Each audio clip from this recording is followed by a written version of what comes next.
السلام عليكم مستر أخلاق، كيف حالك؟ وعليكم السلام أحمد. الحمد لله. كيف حالك؟ Alhamdulillah بخير. Recently you upload one video on YouTube regarding global warming. So can you tell me about your education in brief? Yeah, sure. Thank you very much, Ahmed. You watched my video. I'm a process engineer by profession. I got my education in chemical engineering in 2010. Then I got my master's in environmental engineering. So environmental engineering, global warming and climate change, these are the area of interest. I love to work there, and it is a challenge for world nowadays to overcome. Therefore, I used to spread information as much as I know regarding global warming, climate change and urban flooding. So Mr. Butto, as you are a process engineer, what do you propose for like environment things or for climate? See, nowadays in plant, if you have visited oil and gas sector, I'm talking about because I'm working there, so I want to improve things there. There is one important thing. We are releasing flare gas in atmosphere, and sometimes we are venting the gases. There are two things. One is atmospheric vent, and second is flare gas. So in vent gas, we used to release the methane and natural gas that is causing overpressure in the system. So we are releasing in the environment. And second is the flare. Okay, we are burning that gases and release in the environment. So these both are very hazardous, and I want to work in that area to reduce the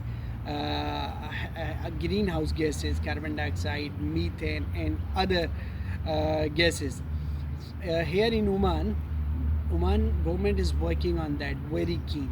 They have modeled one zero flaring goal for 2040. They have executed few projects over here in Oman, and still they are working on others also.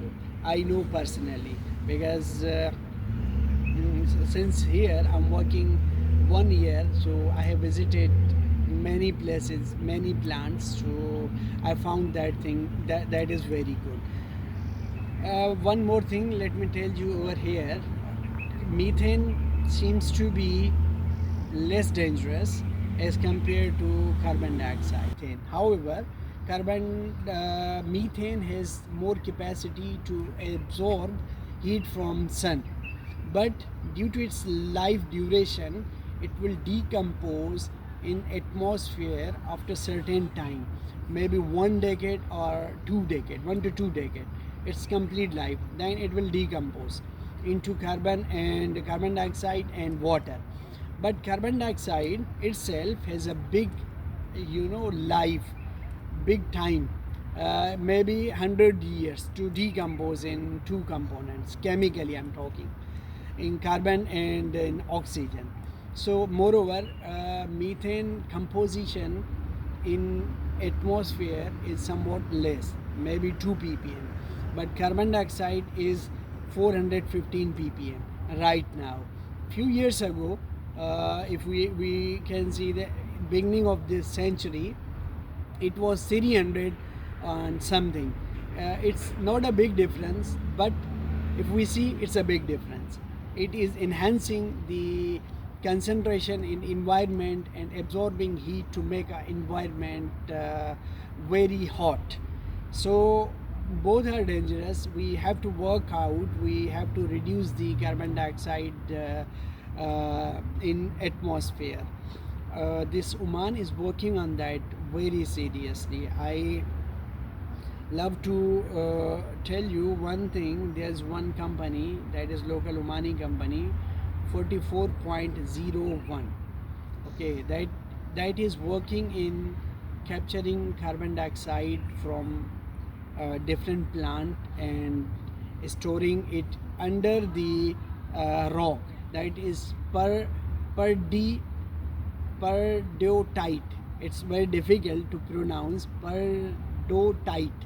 It's a type of mountain composed of magnesium and calcite. So it has capacity to store carbon dioxide in solid form without any leakage or without blow up from the earth in the environment later on stages. There are a lot of other methods to store carbon dioxide, but this one is right now very safe for future. So that is one more thing that is invented by local Omani people, local Omani engineers in the world. First they have initiated as a pilot plant. Now they are commercializing it. Okay, one of the plant ammonia, they are producing ammonia, blue ammonia. Okay, why? Because the carbon dioxide released during the procedure of manufacturing ammonia is release very much carbon dioxide. So they are capturing and storing under the mountain that I pronounced the name, Perdotite mountain. So that is very good thing for Oman. MashaAllah, informative information.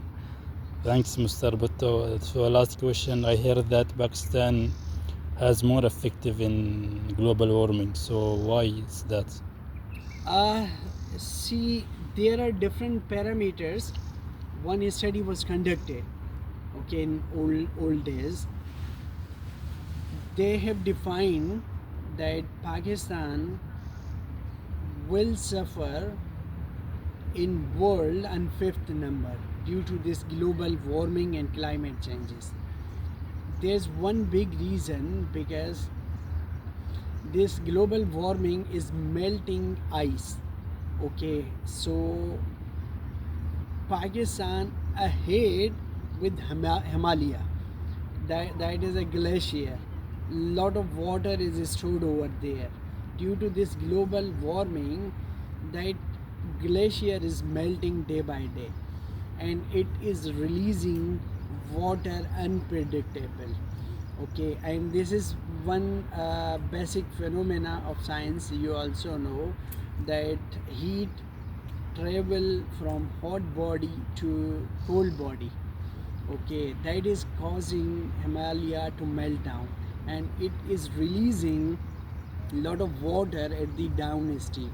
So this is a kind of also blessing, I can say, that Himalaya is lying ahead of Pakistan. But in this scenario, in this situation, this is making very danger for whole country because of uncontrolled water.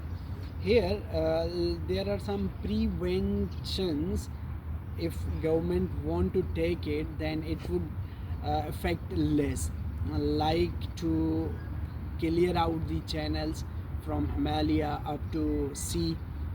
Pakistan is touching Arabian Sea, you know, in map, so that Himalaya water can pass through and drop into sea properly without any hazard. And second thing, Pakistan is releasing carbon dioxide maybe less than 1%, but less than 1% in the world. It is released 100%. Pakistan is only contributing in carbon dioxide release less than 1%. So, but as I told you in last video, I also discussed this release of carbon dioxide and global warming is not limited to that area. It is moving from hot to cold. So Pakistan is a cold in one corner, so it's affecting more. Thanks, Mr. Bhutto, for sharing your knowledge to us. Thank you a lot.